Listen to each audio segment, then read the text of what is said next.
This is a Momentum Media production.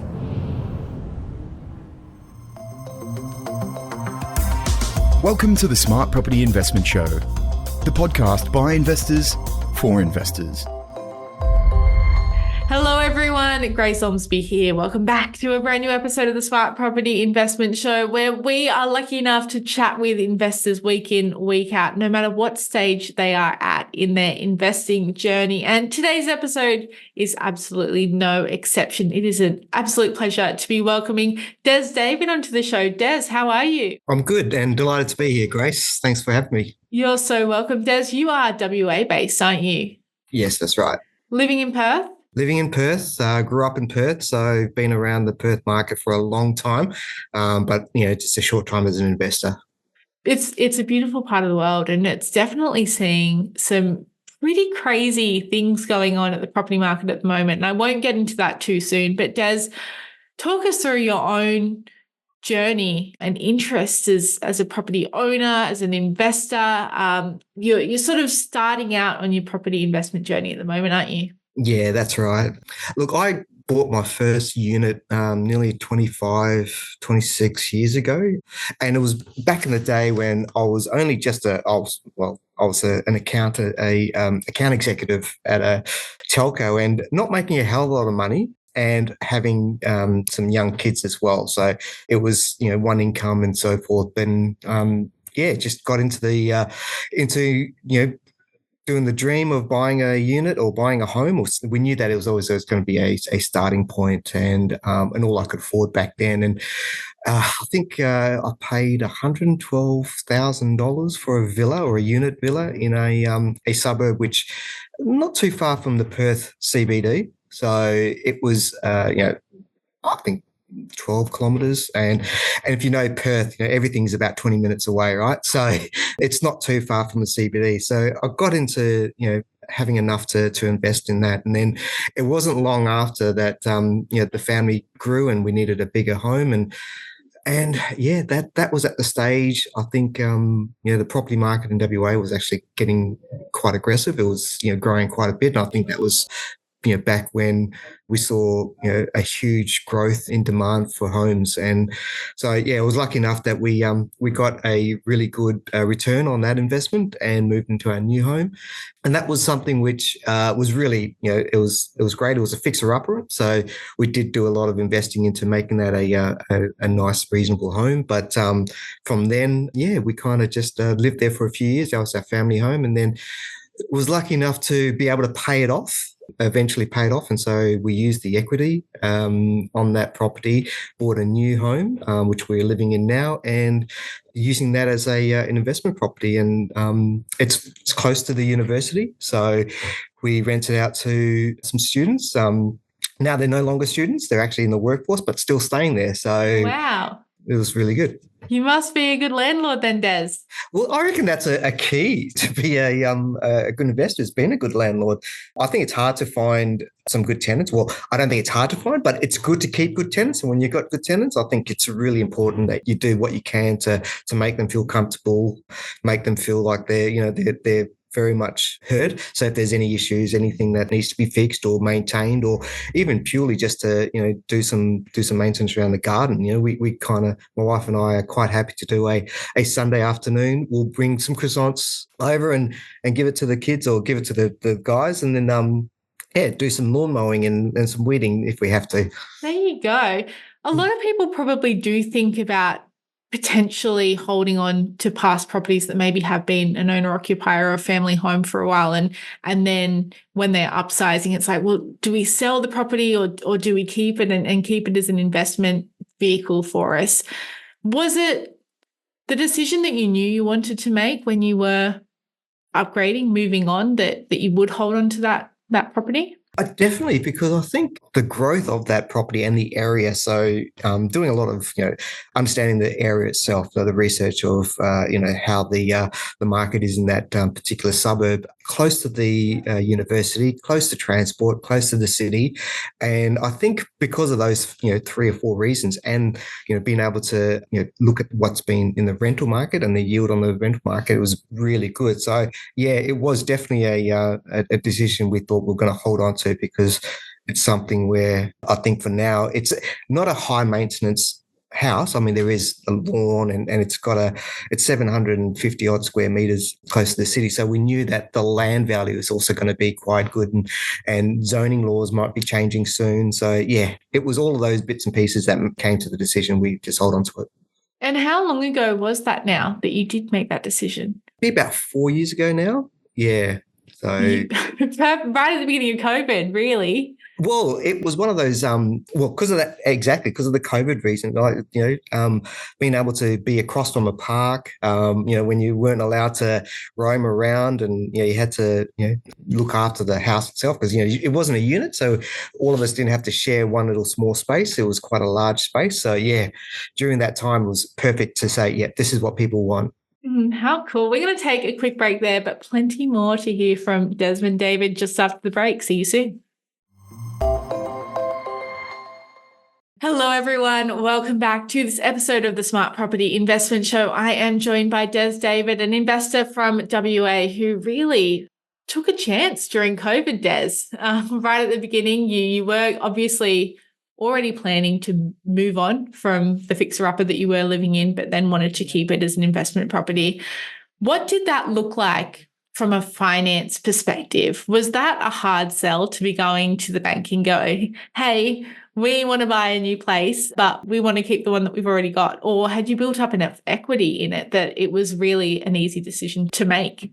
Well, yeah, look, it definitely was a tough decision, but I think with us, we built enough equity in the home to kind of, justify our decision. So we have put in a lot of money into the house. Yes, it was a low mortgage as such, but it was good that we actually did that and we built enough equity. So when it came to buying a new home, the bank, we like anything, it's like you got to go through a lot of paperwork, and but we definitely had to get a finance advisor to give us where we can go to, what we can afford, and those types of things. And I think that was a really key thing for us to actually understand what our mortgage repayments would be, and also understanding what our return on that house would be. So knowing that we could get X amount of dollars for the rental was always a big thing, and understanding that was quite easy to go to the bank and say, look, this is what's happening in the area, this is what the return on investment is on rentals, and the finance broker was actually quite good in understanding all of that and gave us really good some understanding of where we should be sitting and what we should be paying for and what should we expect. So yeah, getting a really good finance broker was very key on our decision. What was it then when you did make that decision? What was the specs looking like on the rental returns? Was it then paying for whatever mortgage was still on that house? Like, how did you kind of set it up in that perspective? Is it very separate? Yeah, it was. But what we did was we kind of knew what we could afford. And that was the key thing, right? We knew what our budget was and our finance repayments would be and what would our return be.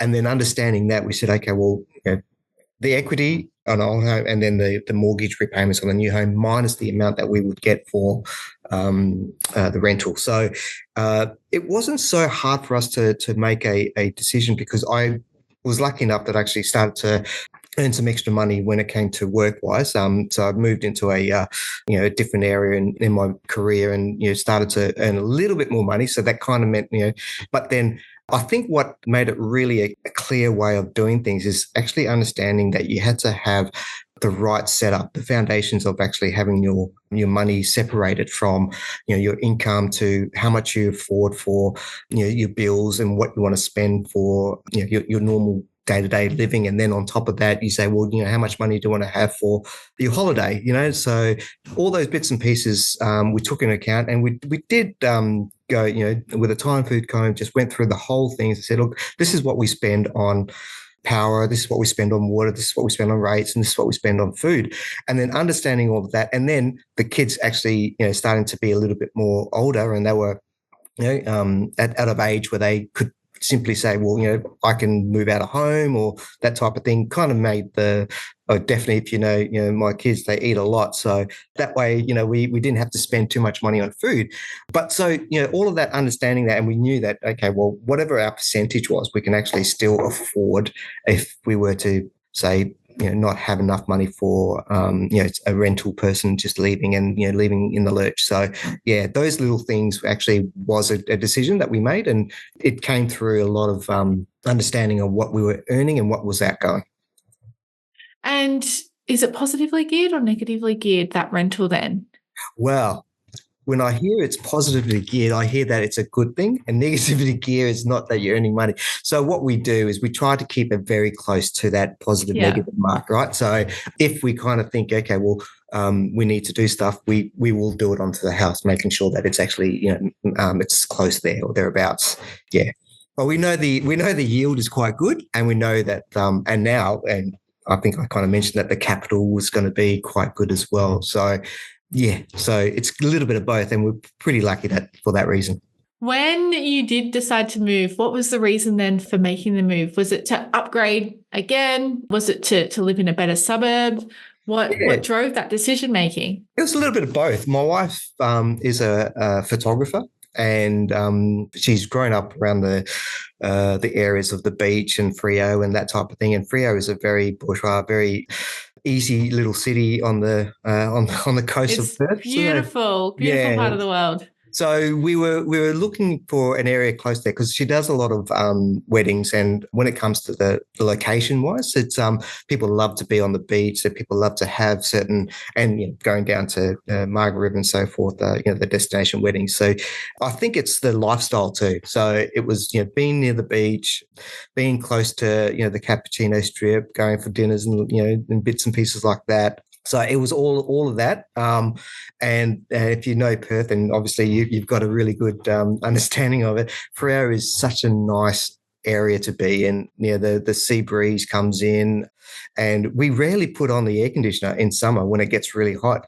because of the sea breeze that comes in, which is really bizarre because where we were living before, aircon would be on every day and that type of thing. But we were pretty lucky where Freo is. We're at a spot where the breeze comes through, and we were looking for a while, so it wasn't like something that was a spur of the moment. We've been looking for a while, and a home came up that was a fresh new build. So the architect actually designed it so that it would be a solar passive home. So, wow. So which meant that during the winter, the sun will actually creep in onto the concrete floor and warm the house up. So during winter, it actually kind of warms up. And then in summer, the sun is a lot higher and the shade actually goes from the outside. It doesn't actually hit inside the house. So it stays cool. Plus, you got the windows that will open up for the sea breeze. So, but it's not a huge home, but it's just enough for my wife and I and our fur baby, which is someone that demands a lot from us as well. So, yeah. Another person, basically. So the kids all obviously went then as well. You knew that they weren't coming with you. Yep, that's right. Yeah, exactly. So look, so for that reason, and we did do a lot of research. It wasn't the spur of the moment thing. We kind of, and every time we're going into the market, something that we thought was be good and we were really hesitant on buying, it went really quickly. So we thought, we better make a decision, and we did. And we're glad for it. Yep. Des, so much has been said about the Perth property market over the last couple of years. It has exploded. Even this year, absolutely ridiculous prices that are being seen. So short with days on market as well. There's obviously not a lot of supply going on there. You probably can attest to the fact that Perth is the place to be. Yeah, a lot of people are now realizing that, and that's obviously why prices are going gangbusters.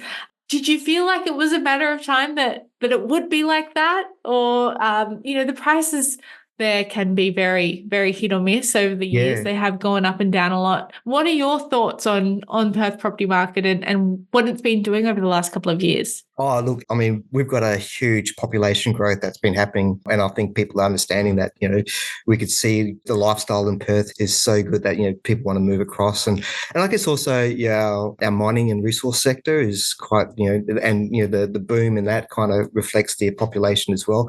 People don't want to fly in and fly out from another state, so they come and, rent out a place or even move into a new place that's close to the airport where they can fly in and out.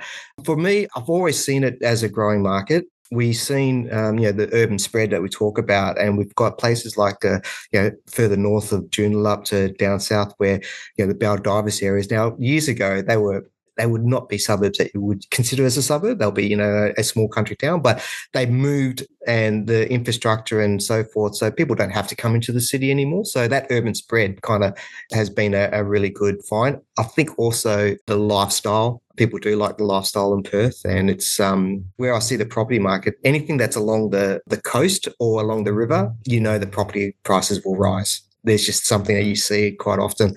Also, if you're close to the train line and there's new infrastructure on the train line now, so, to get in and out of the city if you need to, it's not too bad. So if you're close to there, I think especially for people who are coming in from overseas or even just, staying here for a couple of months or whatever, they don't have to buy a car. They can be close by to a transport. So you see those rental markets always growing and the demand for that.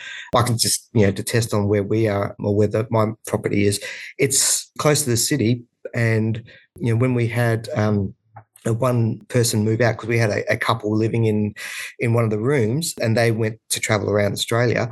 When I put the room on the market for, summer rent, it was 50 to odd people asking to move in. And that was like, okay, well, we can only just have X amount. So yeah, but it was quite a lot. So the demand for a nice place, a well-presented place was very, very popular too. So, and I think with the housing, I think we've got this Home Start, which is now just kind of the changes in how much you can earn and how much as a combined income you can have to get that. So you don't have to pay the large deposit and also the mortgage insurance. So it kind of helps guys to get into the market. And I think that really helps with some of the builds that are happening. You've got areas that are, further down south along the train line that's, got these new estates that have been built and definitely good return on those as well. So I think, there are a few things that happens. Without going into specifics, I'm sure you've seen quite a lot of capital growth and equity building up in your properties over the last few years since making that decision. How aware were you that could be the case? Like, you always hope when you buy a new property that you're going to see some return on your investment, but has it surpassed what you were expecting at this point in time? Absolutely. If I thought double figures would be the key, I would have invested a lot more. And, but no, it's definitely double figures, which is kind of really good considering, the years by, how much you're actually paying in a percentage for a home. So I think, definitely with the location wise, I think that was one of the key things that someone said to me earlier when I bought the house. Is like, well, just make sure, it's three things: location, location, location, right? You hear all that, buy the worst street in the best suburb and that type of saying. So I think for me, I just wanted to make sure that, whatever I sold it for, I actually got a little bit more. And that's whatever the expectation was. I never put a number on it. It was just, this hope I'm not losing money. And one of the things I actually do and have a look at is, the growth of a suburb anyway, right? So we've got Real, which is a pretty good website that we can go onto and have a look at, what prices are being in that area and, what the growth is. And I think some suburbs are probably skewed because, it all depends on how many properties have been sold in that area. And then there's suburbs like, I'd say if you take, for example, an area which is probably about 40 minutes out of Perth, they say, it's a 40% increase in year-on-year growth. And you go, well, it's only 3 properties that's been sold and it's been subdivided. And, and then you got to understand that as well. So, and that's where I've kind of, taken those percentages with a pinch of salt and say, look, okay, you really have to look at individual houses and see what's actually, what's growing. And good thing is you can actually see what a house was worth a few years ago when it got sold and then what it is now. So, and it's all available. It's on the public domain. So it's quite easy to do that too. Yeah. You're so well informed. What, apart from, Rewire and then obviously some of the property portals you're using clearly to find out what things have sold for before, what do you use or who are you talking to? You mentioned having a good finance broker as well. Yeah. Where does your information all come from? The internet. Yeah. That and also, and talking to real estate agents, right? When you've always got, people knocking on your door saying, oh, look, do you want to sell your home or da da da? And then one of the good things is like I'm always happy to say, all right, have a look around and see what you think, and then what your expectations are. Then they'll provide you information as well of what's happening in the area. They'll give you whether it be the recent sales or recent investments that have gone up and so forth. So you can actually see that as well with some property or real estate agents. But it's also going into things like the SPI, understanding what people are saying. And also, it's funny, I listen to some radio. We talk 6PR, which is in Perth, and you do get property experts come on and they talk about the market itself. So it's definitely an interest. So it's not like it's something I kind of get into. So yeah, so all different forms of media, definitely. And yeah, just the local knowledge of people around. Well, glad to hear it's not a chore, Des. We're going to take a quick break there, but plenty more still to unpack after the break, so stick around. Hey everyone, welcome back to this episode of the Smart Property Investment Show. I am joined by Des David, a WA-based investor. Des, you've really ridden the high over the last couple of years in the Perth market. Just being in the market has been really, we've seen a lot of people do quite well, but I think there's something to be said for doing quite well and resting on your laurels, thinking that that's all great, but then to be going out and going, I want to buy another investment property off the back of this. And that's the basket that you fall into. You're actively looking at the moment to get another investment property. How long has that been in the back of your mind as the next step to take? Well, it's not long actually. It's probably about a year or two. Mm-hmm.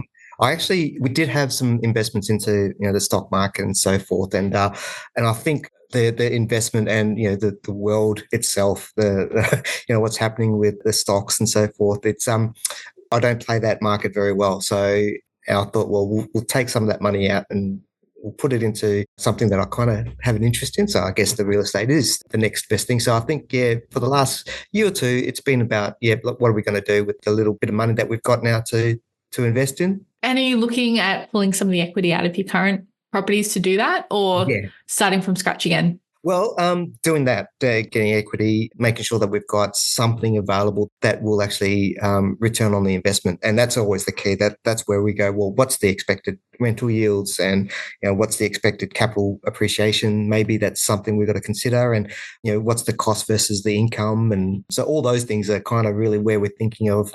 And, obviously not going too heavy on the investment. So I reckon the next investment that we're looking for, it may be at the mid-range price or low to mid-range price. I think for us with the rental, I think that's going to be the key for us. So if we can hold on a little bit of the rental yield, and we know where the good suburbs can be for that, just doing a little bit of investigating and then working out what we can get out. So you're still looking to stay in Perth for that investment? Well, I don't think I'll go to the Sydney market. I had a look. Fair enough. Yeah. So, and I think Perth in general, but there is property in the southwest as well. So, areas like Margaret River, Bustleton, Bunbury. We've got new airports now that's catering for the FIFO, the mining sector. So, people are actually, deciding to move away from there. And so I think that might also be a key. And we've had a look at some land down there. So a nice place, which I'm not sure if you've been to, is Denmark, near really the south of, which is a beautiful location. Is where the forest meets the sea. It's magnificent. It's a real small country town, and I think having an investment property down there, possibly for holiday makers, that type of thing. That's something that's really, and it's very affordable down there too. So that's one location that we've looked at as well. Yeah, cool. And 6 to 12 months, is that your timeline? I think you said off there. I think so. Yeah. I reckon we will do something fairly soon. I think it's actually, enjoying life at the moment. We just got back from a little getaway in Europe. So tough life. Yeah. Well, actually, to be honest, it's my wife who's a photographer, so she was lucky enough to be able to do some stuff over there. So I was just the Sherpa. I was just to tag along. Yeah. You got to do what you got to do, don't you, Des? Oh, yeah, that's it. It was a tough thing, but yeah, I did it. So beyond that, is it that you're then thinking we could build out our portfolio even more, or is it still just kind of taking each day as it comes and seeing what does happen over the next little while? Well, I think my end goal would be to actually have a little bit of a nest egg or portfolio of homes. I think that would be the end goal. I don't know how high I'll go in, like how many homes. I don't have a number on that, but I think step by step would be the way to go. Yeah, for sure. And with that end goal and having a bit of a nest egg, is it just to enjoy life that would be your ultimate hope for what it can give you? Yeah, look, I think retirement is looming. Like I know that I'm I may sound young and I'm over the 50 mark. So it's one of those things where you got to go, well, what's going to happen for the next 10 to 15 years of being in the workforce? And I don't think I want to be working my whole life, but I want to make sure that I've got some sort of passive income that's available to me. And I think that's where the investment decisions will come from. So it's something where I think maybe, it's very much a end goal for me is to be able to be set up so that I don't have to worry about it too much, and and leaving something behind as a legacy for the family as well. Well, Des, it has been so great to chat with you. Thank you so much for sharing your story. Best of luck with wherever it takes you. I feel like we'll have to haul you back onto the show at some point when you've got another couple of investment properties under your belt. I hope you've enjoyed the chat too. I have. Thank you, Grace, for having me. And it's a delight. And I love to, keep looking at the SPI website and making sure, that I'll get all the information I need as well. So, no, really, thanks for having me. Well, good luck with it all. Talk to you soon. And to everyone who is listening along, we hope you have enjoyed this episode of the SBI Show. Make sure you are staying up to date with all the latest on our website, smartpropertyinvestment.com.au. Subscribe to our bulletins if you have not already, and check us out on social media, Facebook, LinkedIn, X, and Instagram. Until next time, stay safe and well wherever you are listening from. Bye-bye. The information featured in this podcast is general in nature and does not take into consideration your financial situation or individual needs and should not be relied upon. Before making any investment, insurance, tax, property, or financial planning decision, you should consult a licensed professional who can advise whether your decision is appropriate for you. Guests appearing on this podcast may have a commercial relationship with the companies mentioned. Feeling trapped by rising interest payments? Escape from mortgage prison with expert refinancing assistance from Finny. We have helped hundreds of borrowers break free from higher loan repayments by finding a more suitable loan. Our expert team can quickly assess your situation, and if there's a better lender available, we'll find it fast. Don't delay. Call today. Speak to a Finny mortgage specialist on 02 8866 2444 or visit our website at www.finny.com.au.